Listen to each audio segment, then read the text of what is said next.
Dear learners, welcome to KS mind. आज हम पढ़ेंगे थॉर्नडाइक का सिद्धांत। थॉर्नडाइक ने कौन सा सिद्धांत दिया है, किस पर प्रयोग किया है, उनके नाम क्या हैं, वे कहाँ के वैज्ञानिक हैं।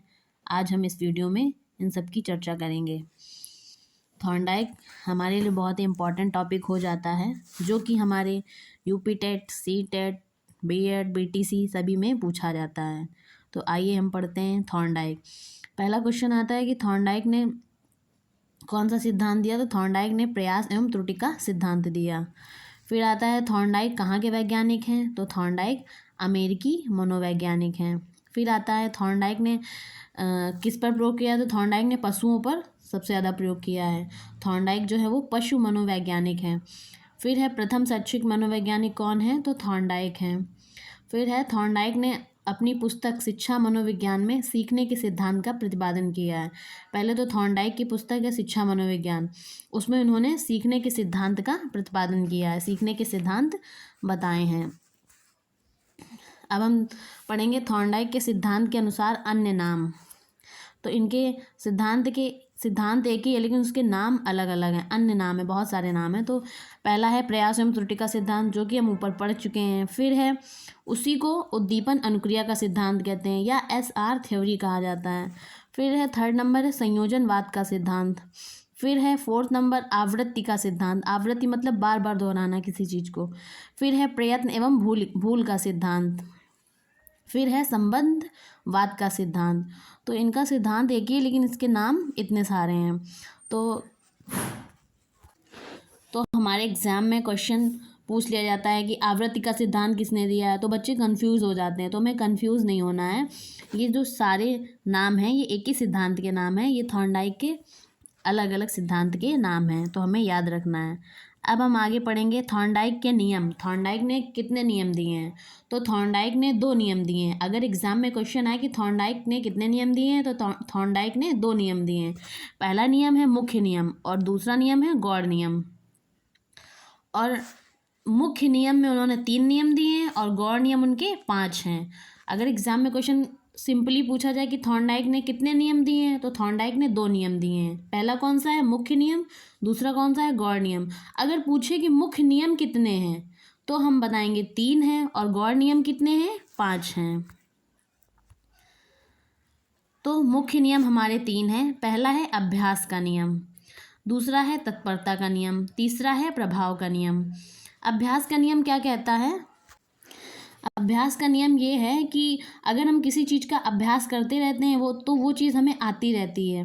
जैसे हम साइकिल चला रहे हैं या बाइक चला रहे हैं या कार चला रहे हैं, तो हमें आदत है उसे चलाने की, अभ्यास करने की आदत है, तो हम उसे चला लेते। लेकिन अगर कुछ दिन हम उसे रख दिए, कुछ दिन हमने उसे नहीं चलाया, कुछ दिन हमने उसका अभ्यास नहीं किया, तो वो चीज़ हम भूल जाते हैं, वो चीज़ हमारे अभ्यास में नहीं रह जाती है।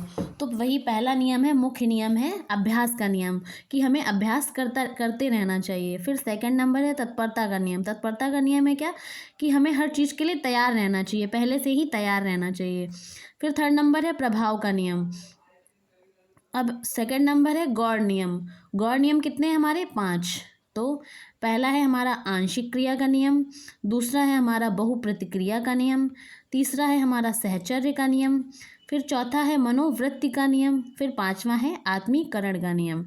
तो हमारे जो मुख्य नियम हैं वो सबसे ज़्यादा पूछे जाते हैं, गौड़ नियम इतने नहीं पूछे जाते हैं।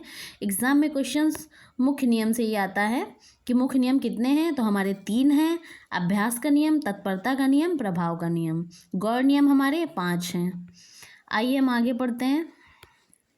थॉर्नडाइक का प्रयोग। थॉर्नडाइक ने किस पर प्रयोग किया है। पहले तो ये क्वेश्चन आता है कि थॉर्नडाइक ने किस पर प्रयोग किया है। तो थॉर्नडाइक ने भूखी बिल्ली पर प्रयोग किया है। तो आइए हम थॉर्नडाइक का प्रयोग पढ़ते हैं।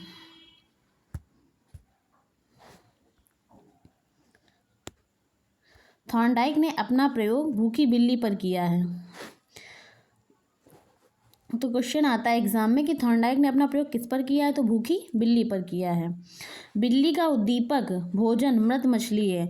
एग्जाम में क्वेश्चन आता है कि बिल्ली का भोजन क्या है, तो बिल्ली का भोजन मृत मछली है। भोजन को ही हम उद्दीपक कहते हैं। बिल्ली को कुछ समय तक भूखा रखने के बाद एक पिंजरे में बंद कर दिया। उन्होंने प्रयोग कैसे किया है वो बताया जा रहा है कि बिल्ली को कुछ समय तक भूखा रखने के बाद थॉर्नडाइक ने एक पिंजरे में बिल्ली को बंद कर दिया, जिसे पजल बॉक्स कहते हैं। जिसमें बंद किया उसे बॉक्स कहते हैं, पजल बॉक्स। फिर है पिंजरे के बाहर भोजन के रूप में मछली का टुकड़ा रख दिया। देखिए बताया जा रहा है कि भोजन के रूप में मछली का टुकड़ा रख दिया। पिंजरे के अंदर एक लीवर बटन लगा हुआ था और मछली के टुकड़े को पिंजरे के बाहर बिल्ली के सामने रख दिया। बिल्ली जो है वो मछली के टुकड़े तक पहुंचने के लिए एवं बाहर निकलने के लिए बार बार लीवर को दबाने लगी। अनेक प्रयास करने के बाद अचानक से बिल्ली का पैर लीवर पर पड़ता है और लीवर खट से खुल जाता है और बिल्ली बाहर आकर अपना भोजन ग्रहण कर लेती है। तो इसमें यही बताया गया है कि बार बार प्रयास करने से चीज़ें हो जाती हैं। जैसे बिल्ली ने बार बार प्रयास करके बार बार लीवर पर पैर मार मार कर दरवाज़ा खोल लिया, तो लीवर का दरवाज़ा खट से खुल गया और बिल्ली ने अपना भोजन ग्रहण कर लिया। ये है थॉर्नडाइक का बिल्ली पर प्रयोग। आइए अब हम जानते हैं कि थॉर्नडाइक के सिद्धांत की कक्षा में क्या उपयोगिता है, कक्षा में इसका उपयोग कैसे कैसे किया जा सकता है। तो पहला है बच्चों से बार बार प्रयास करवाना चाहिए। जैसे कि बिल्ली ने बार बार प्रयास किया और वो अपने उस पर पहुँच गई, तो वैसे ही बच्चों से बार बार प्रयास करवाना चाहिए किसी भी चीज़ को सीखने के लिए। फिर सेकंड नंबर है शुद्ध उच्चारण करना। बालक इसी सिद्धांत से सीखता है। बार बार पहले अशुद्ध उच्चारण करता है, फिर बार बार प्रयास करता है, बार बार प्रयास करता है और वो शुद्ध उच्चारण करना सीख जाता है। फिर है बड़े तथा मंद बुद्धि बच्चों के लिए यह सिद्धांत अत्यंत उपयोगी है। फिर है बच्चों में धैर्य तथा परिश्रम का विकास करता है। फिर है बच्चों में परिश्रम के प्रति आशा का संचार करता है। ये हमारे शैक्षिक नियतार्थ हैं, यानी कि शिक्षा मतलब इसका थॉर्नडाइक के सिद्धांत की कक्षा में क्या उपयोगिता है वो बताया गया है। अब आगे है थॉर्नडाइक की बुक, जो कि बहुत ही पूछी जाती है। तो थॉर्नडाइक की बुक क्या है? शिक्षा मनोविज्ञान। और ये कब लिखी थी? 1913 में। तो ये हमें याद रखना है कि थॉर्नडाइक की बुक का क्या नाम है? शिक्षा मनोविज्ञान। Thank you guys. अगर आपको मेरी वीडियो पसंद आती है तो आप मेरी वीडियो को लाइक करें, शेयर करें एंड चैनल को सब्सक्राइब करें। Thank you so much.